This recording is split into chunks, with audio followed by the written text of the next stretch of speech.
Hello everybody, welcome back to the channel. In today's video we're going to be reading Lion Taming. This is based on Daniel chapter 6. So, let's go ahead and jump into this. This says, Babylon, which had conquered Judah, has now been conquered by Darius. The Persian king, just like Daniel's dreams, predicted Darius needs trustworthy officials to help him run his new empire, just as before. Even though Daniel is quite old, Darius sees that he has integrity. You will help rule over my nobles as long as you obey me. Make sure that taxes are paid and nobody cheats me out of my money. Daniel does such exceptional work that Darius decides to promote him to run the whole kingdom by himself. This does not please his young officials. We'll no longer be able to make money off bribes if Daniel's watching us. If we could only catch him in some corruption, by Daniel is too honest. We'll never find any dirt on Daniel unless we can trap him with something about the laws of his God. He will never dishonor his Hebrew God. O king, your empire is even larger than the Babylons. You deserve honor and praise. Your nobles, who honor you above all, have agreed that you should sign a law so that everyone will honor you. No one may pray or bow down to any god or man but you for 30 days. Anyone who prays to someone besides you will be thrown into the lion's cage. And not thinking of it, he says, well, if you really think I deserve such honor, okay. If all of you want such a law, I'll sign it. As you know, once this law is in writing, it cannot be taken back or changed. This is the rule of Persian law. When Darius' new law is announced, Daniel immediately recognizes the trap set by the dishonest advisors. And even though, this is the thing, even though that things may seem bad, even though you're serving God, you're doing good, and something might not go your way, or you might get trapped into something as Daniel is, you always got to have that knowing that God will take care of you. He puts you in this situation for a reason. He doesn't close one door without opening another. And he's not going to, dishonor God. So he continues to pray. He says, O Lord, how the wicked try to dishonor your name and discredit your servants. Oh well, I have prayed to you and nobody but you for my whole life. I am not about to stop now. Daniel makes his way home and goes to the upstairs room where the windows face Jerusalem. There, like he doesn't even hide it. Most people be hiding and be praying. No, he wants to show people that he still honors God, that he still serves our Lord. And he, like he's done every day for the past 70 years, he prays. See, Daniel prays to his God just like we thought he would. Good, now we'll tell Darius. Have you not signed a law for a person to be thrown into the lion's den if he bows before anyone but you? I have, and the law of the Persians cannot be changed. Daniel has broken your laws 3 times a day. He prays to his God in front of the window where everyone can see. Daniel, my friend, I see it now. My advisors tricked me into sending Daniel to death. King Darius had not thought of his possible outcome from his law. He works all day to try to save his trusted advisor. Couldn't you maybe hold off your praying for another 29 days? You don't even have to pray to me, or maybe just pray where people can't see you for a few weeks. You trust me because I do not compromise my principles. I cannot compromise to my God. And that's another thing. He didn't hide away. He wanted people to know that he serves, the one true God.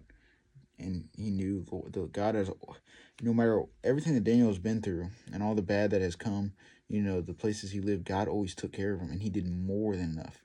These things will be added to you. That's what Jesus said, right? And he blessed him more than enough. He blessed him, even though he was in a foreign land who didn't serve God. He was one of the most powerful men in each place he had gone. Daniel remains firm, and he continues to trust God. Remains firm, and at the end of the day, the King Darius cannot change the law, even one that he himself signed. Reluctantly, he orders his guards to take Daniel to the lion's den and throw him in it. Look, Daniel doesn't seem to be afraid. He will be when he gets to the lion's den. Our plan to get rid of him is working perfectly. A few minutes later, Daniel, who broke the king's law by praying to God, is thrown in with the lions. Seal the den with a stone, so that everyone will know I am enforcing the law. My own pride in this stupid law has cost me my only trusted friend. And he shouts out down to Daniel, my only hope now is that your God is strong enough to save you.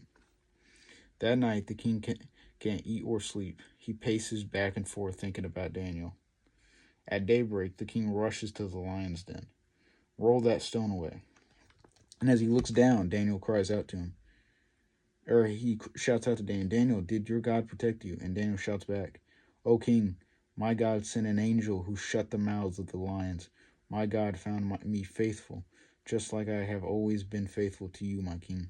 And he's in there the lions are laying around him, laying on his lap, like a dog or a cat that you have at your own house, like a pet. These are vicious, monsters, man. In all reality, you think they would have tore them apart. But God shut the mouths of the lions and treated them and made them be as animals. Because Daniel was faithful to the Lord, always been, and never, did he ever turn his back on God or ever, dishonor God or disobeyed him. He always stayed faithful. He always trusted in the Lord's plan. And look. I mean, this is insane. This is incredible. This is what I would imagine to be like in heaven, with all the animals. The king is overjoyed and orders a rope thrown down into the den. Daniel is pulled out. Then the king sends for the nobles who plotted Daniel's death. You sent Daniel to the lions. Now we'll see how you like it. Guards throw them into the den. The lions, who had seemed to tame just a moment before, immediately devoured the wicked advisors. So now that they're tame, their aggression comes back and they devour it and eat the advisors. King Darius makes a decree. I, Darius, command all people in this kingdom to honor the God that Daniel worships and serves.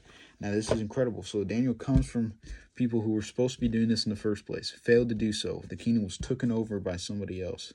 He stayed faithful. He trusted God, and he became a great advisor. And in doing so, then the kingdom is taken over by another king who does not worship God. And so he stays faithful to God. He becomes, one of the most powerful men in the land. Then they try to trick him and get him killed. He stays faithful to God. God keeps him alive. And not only does he keep him alive, through this, now all people will come back to the one true God and to worship him. He saw the faithful. He saw the power of God. And that's why he says we worship Daniel's God. And for the rest of his life, Daniel helps the Persians rule Babylon, the country he entered as captive against all odds. He boldly stands for God, and God rewards him. Definitely one of the coolest men in the Bible, one of the coolest stories, man. He's one of the most faithful and, trusted to God men that we have seen.